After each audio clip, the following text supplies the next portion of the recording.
This is part 3 of the flood frequency analysis video series. In this part, we are going to talk about statistical distributions. Let's go over a quick review of what we have been doing so far and what we're going to do in this video. So in part 1 of this video series, we talked about how we can download peak streamflow from USGS and how we can import the data into Excel. In part 2 of this video series, we talked about how to calculate exceedance probability using Weibull formula, and eventually in this part 3, we are going to talk about steps number 4 to number 6. Essentially, we are going to fit a log Pearson type 3 distribution to the data, to our analysis that we generated in previous video, and then we are going to plot the frequency curve. In the previous video, I showed you how you can create this graph and how you can put all these points or crosses in this graph, which represent specific exceedance probability versus a specific discharge. Now we are going to use a log Pearson type 3 distribution to fit the data and generate a curve, a flood frequency curve like this. So I'm specifically going to use log Pearson type 3 distribution. And if you ask me why I'm using specifically this distribution, not any other statistical distribution, I would tell you that USGS recommends this distribution because it fits really good the extreme values. And flood values are extreme discharge values, right? Okay. Now, this curve is our estimation based on the data that we have. But the accuracy of the flood varies depending on the amount of data that is available to us, number of years, the accuracy of the data set that we have, land use and land coverage changes, the area of the drainage basin, the watershed, climate change, and also how good this statistical distribution fits our data. These are all important to have an accurate representation. All right. We are going to add confidence interval to this graph to make sure that we are capturing the uncertainty in the estimates of flood probability. What do I mean by that? So we are going to add an upper bound to this at a line like this, and also a lower bound, a curve like this. And these will represent the upper bound and the lower bound of our estimation.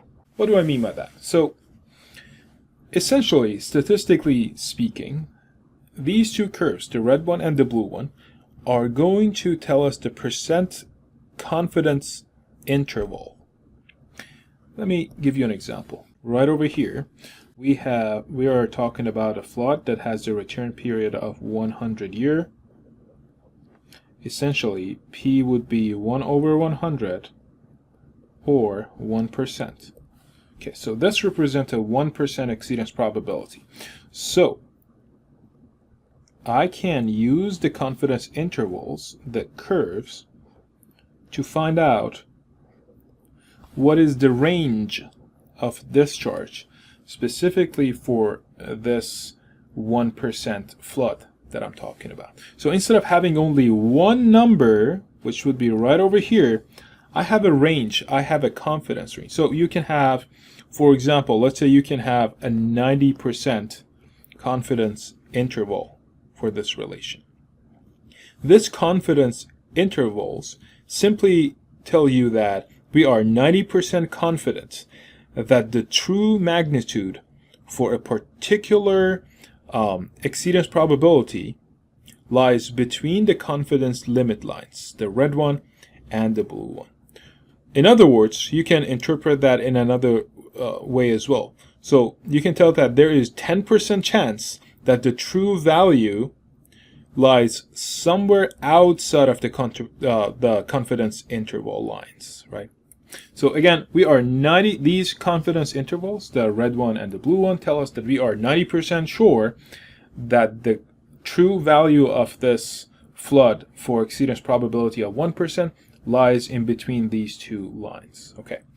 Now, What I'm going to do is to show you the fundamental equations of log Pearson type 3 distribution, and then go to Excel and show you how we can develop the flood frequency curve and the confidence intervals for that curve.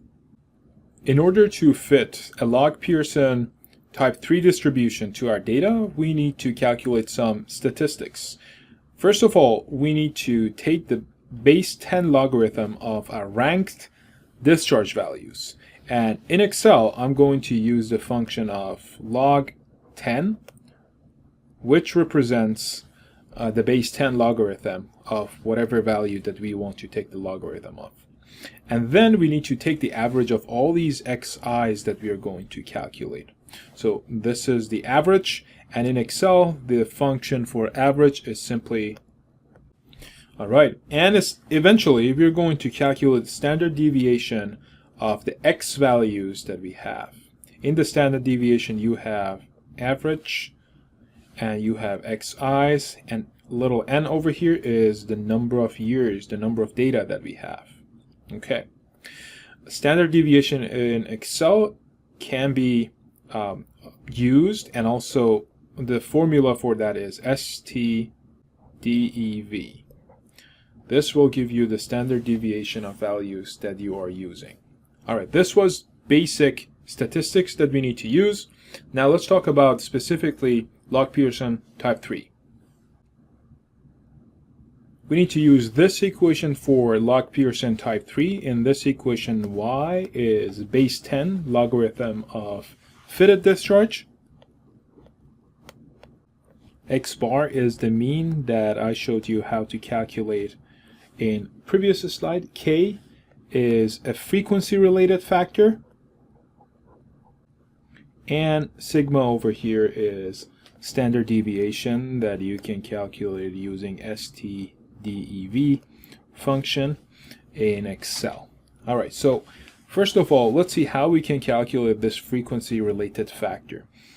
Frequency related factor, or capital K, can be calculated using this equation. And also there are two other variables in that equation. In this equation, G is the skew coefficient. Let me write it a little bit better. G is the skew coefficient. You can use this equation to calculate G, or in Excel, you can directly use the function skew to calculate skew coefficient for your data. And then also in this equation, we have another variable that is Z. This Z is called standard normal deviate for the frequency.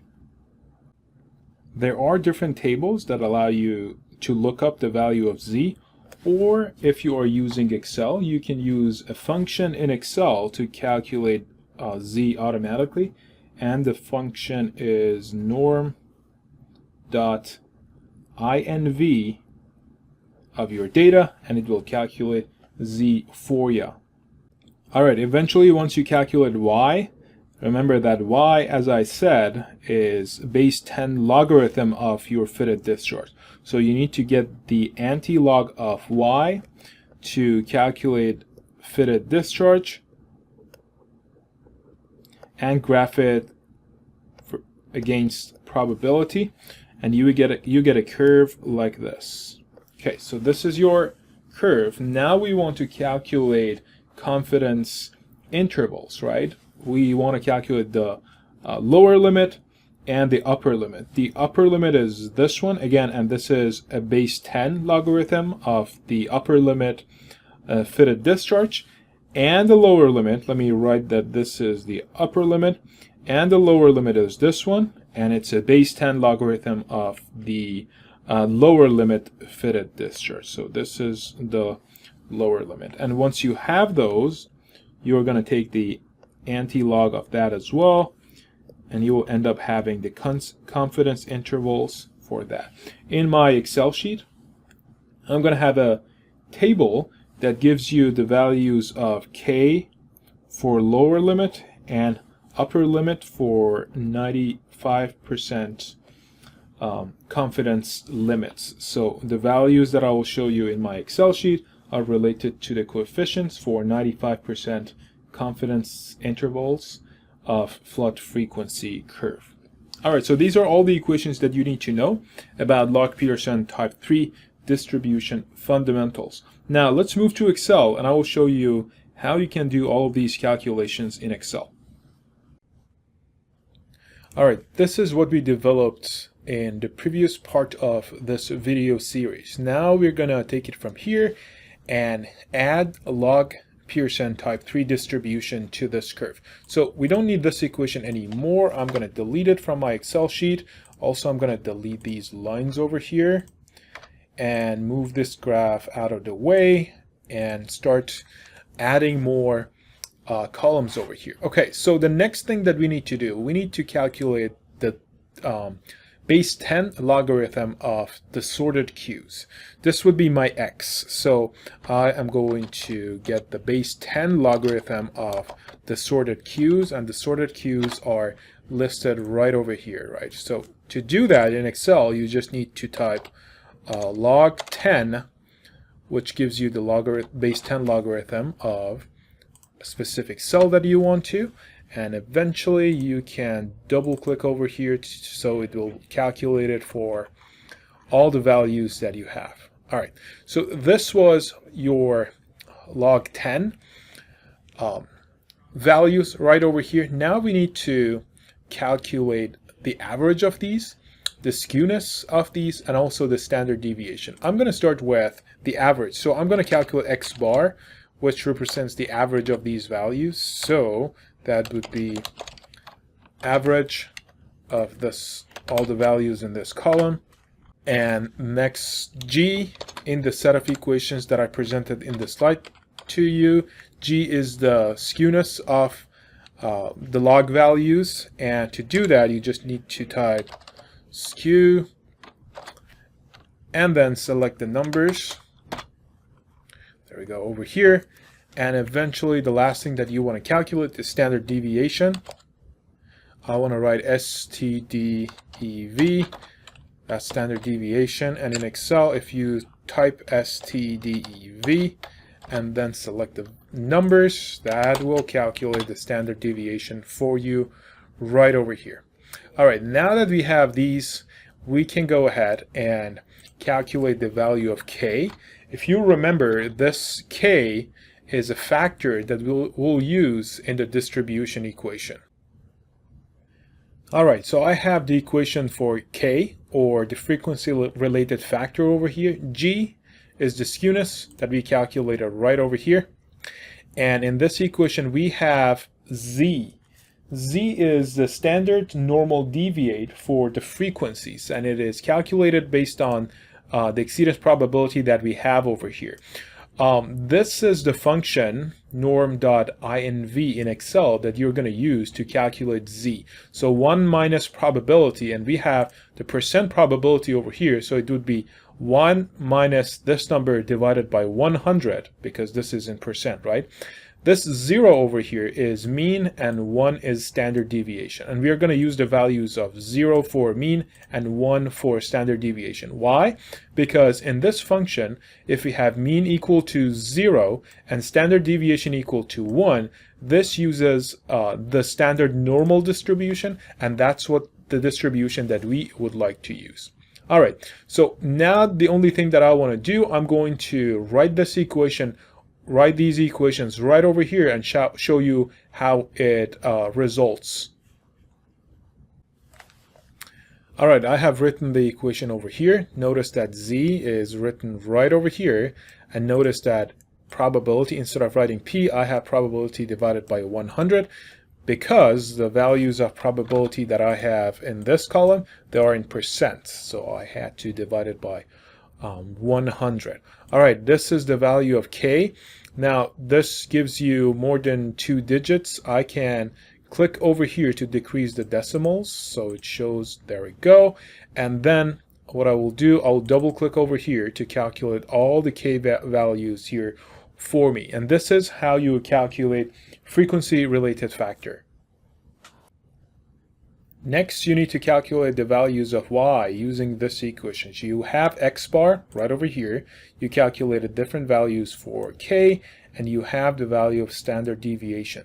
So next column that I'm going to calculate, I'm going to call it fitted y values. Perfect. And this fitted y values is equal to x bar. I'm going to press F4 to fix that cell, plus k times standard deviation, which is right over here. And again, I'm going to press F4 to fix that cell, enter, and then I'm going to decrease the decimals over here to 2 and double click on this edge to calculate it for all rows. So these are the fitted y values. In order to calculate Q or discharge based on log Pearson type 3 distribution, I need to take the anti-log of this value. That gives me Q in CFS, cubic feet per second. So my next column would be anti-log of Y, which gives me Q in CFS. All right, I'm gonna extend this. There we go. And anti-log would be 10 to the power of the cell that we have over here. Again, I'm going to decrease the decimal digits to, I don't need actually decimal digits, because take a look at my sorted values. They don't have any decimal digits as well. And then do it for all rows. And these are the values of Q in CFS based on log Pearson type 3. So you can, if you compare, this is the observed value and this is the estimated value. This is the observed value and estimated value. Now, next, what we are going to do is put these numbers in this graph and see how they compare with our observed points. To do that, I'm going to right-click on the plot area and click on Select Data. First of all, I'm going to have a name for the values, the points that I have over here.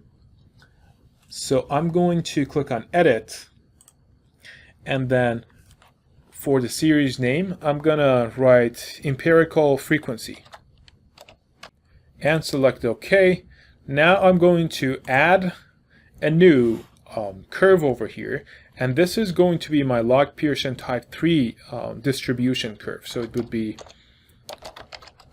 X for this would be exactly the same, exceedance probability. So I'm going to select that column, and Y is going to be the new values of Q that I have calculated right over here, and click OK and OK again. If I scroll up, you can see that the points are added, the orange line. Let me add legend over here. There we go.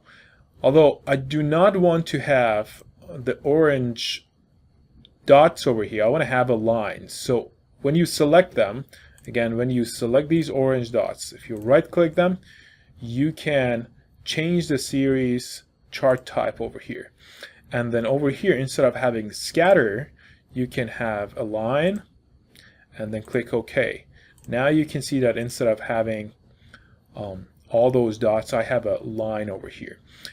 We're going to make it better. So first of all, I'm going to move this legend, instead of next to the chart, right below the chart. So I'm going to go under Chart Design and then Add Chart Elements. Under Legend, instead of right, I'm going to say bottom over here. This looks way better, right? Okay. And then instead of having this orange color, I'm going to double click on it, and then right now the color is orange. I'm going to change it maybe to a red color, and then change the thickness a little bit as well so I can see that a bit better. There we go. Okay. So now you can see that our distribution fits the data pretty good, right? And this, the red line again, is log Pearson type 3 distribution, and the gray points are the empirical frequency that you calculated using Weibull formula. All right. As I showed you in the slides, now we need to come up with the lower bound and upper bound for this. So what I'm going to do next is write the equations for the lower bound and upper bound and show you the table that you need to use to come up with those values. I have the equations for lower bound fitted value and upper bound fitted value over here, and K sub LB and K sub UB are the coefficients for lower bound and upper bound, similar to this K that we had over here. And these coefficients can be found from tables like this that are published in USGS Bulletin. Now, notice that I have number of years over here, and this is the frequency or the probability for the K sub UB and frequency or probability for K sub LB, lower bound. All right. First of all, we're going to figure out how many years of data we have. Obviously, we have 111 years of data. Right now, because I don't want to go back and make all the videos that I have made so far, I'm going to consider 100 years, but you can make sure from the beginning that you have specific number of data over here. So I'm going to assume that I have 100 years. You might ask, what if you have 75 years, right? Then you need to interpolate between these values over here, right? So since my number is 111 and there is no more 100, I'm going to use these values for my study. So I'm going to highlight them. There we go. So if you go back to sheet 1, you can see that I have a table. Probability is written over here from 0.1% all the way to 99.9%. Then I have the values for lower bound coefficient and upper bound coefficient. So I'm going to take a couple of minutes and write these values right into this table and then resume the video.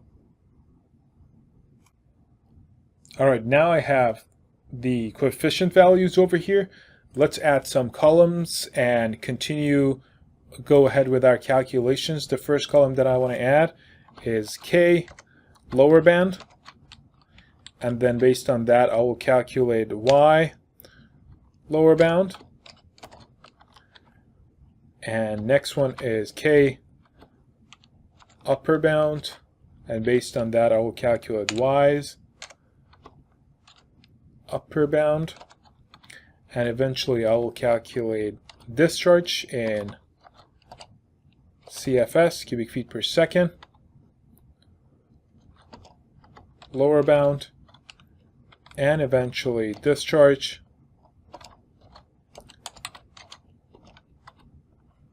upper bound. So these are all the calculations that I want to do, and then I will visualize these discharge values in this graph that I have over here. So let's move this graph out of the way, and let's move these two equations that I have right over here.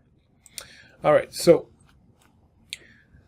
we need to calculate this K based on probability. So this is probability that we do have the values of. How do I know? Here are the values of probability, right? So first one is 0.89. 0.89 is between these two numbers, right? So if I want to use these two numbers, I need to do a linear interpolation between these two values and find that values over here. There is a way to automate this process, so asking Excel to do this process for us, because we don't want it to go ahead and linearly interpolate between all these values over here. We have a lot of rows, right? So I have written an equation that automates this process, and I'm just gonna copy the equation and paste it over here. And this is the equation that I have written. It looks, you can see that I have used probability, this and this. It looks complicated, but it's actually pretty easy. So I'm gonna create a separate video to show you how I have done this interpolation. It's useful for this process. Also, it's a good thing to learn in Excel in case you wanna do interpolation between so many points. Okay, so this is for the lower bound, and then similarly for the upper bound, I have written another equation very similar to the other one, and I'm going to put it right over here. Okay. And then the only thing that you need to do after writing the equation, double click on this corner and it will calculate all of it for you. You can double check to see the right cells are selected for all of these rows. And similarly for the upper bound, you can see that the K sub UB is selected for all the rows over here. All right, now that we have these K sub LB and K sub UB, we can calculate Y, or the fitted value. The equations for those are right over here. So for Y sub LB, it's going to be Y, which is fitted Y over here, minus K sub LB. I'm going to press F. Oh, I'm not going to press F4 because I want that to change, times standard deviation. Now I'm going to press F4 to fix that, and then double click to calculate for all. And then over here I'm going to do the same thing but using this equation. So fitted Y, this time plus K sub UB times standard deviation, and press F4 to fix that cell. There we go. And double click. Okay, so let's select all of these cells, and what I want to do is decrease their decimal to only 2. Perfect. Okay, so these Y values are fitted values. If I get anti-log of these, they will give me Q of lower bound and Q of upper bound. So this would be 10 to the power lower bound value of Y, and this one would be 10 to the power upper bound value of. There we go.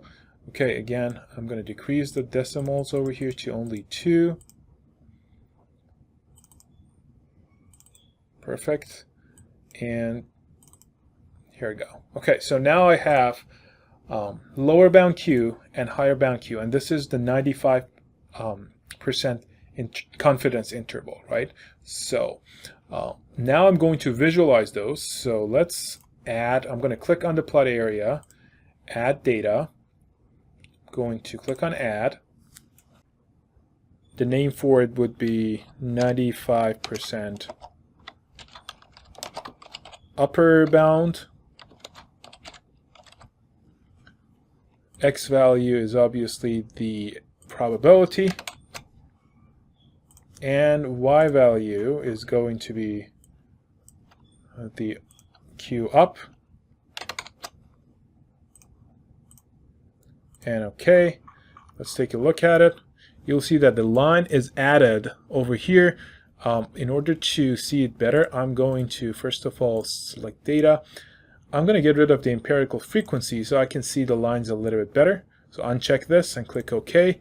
You can see that the line, a gray line, has been added on top of my fitted Y. Now let's add Q sub LB to this one as well. So right click again, select, add. This one would be 95% lower bound. X is the probability, and Y is the lower Q right over here. Okay.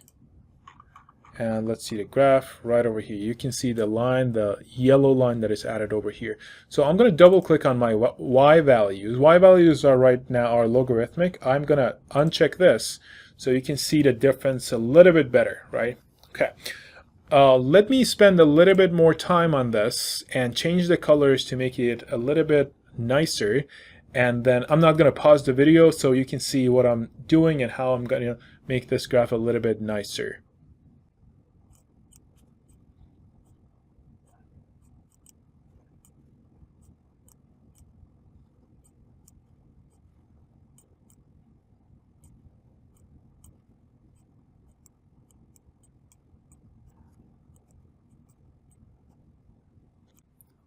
All right, this is how you calculate flood frequency curves for a station. We downloaded data from USGS, we processed the data, and then we used log Pearson type 3 distribution to create the black line, which is our distribution line, and then the red dashed line is your 95% confidence interval, the upper interval, and the blue dashed line is your 95% lower interval. If you like this video, give it a like, and also don't forget to subscribe to the channel.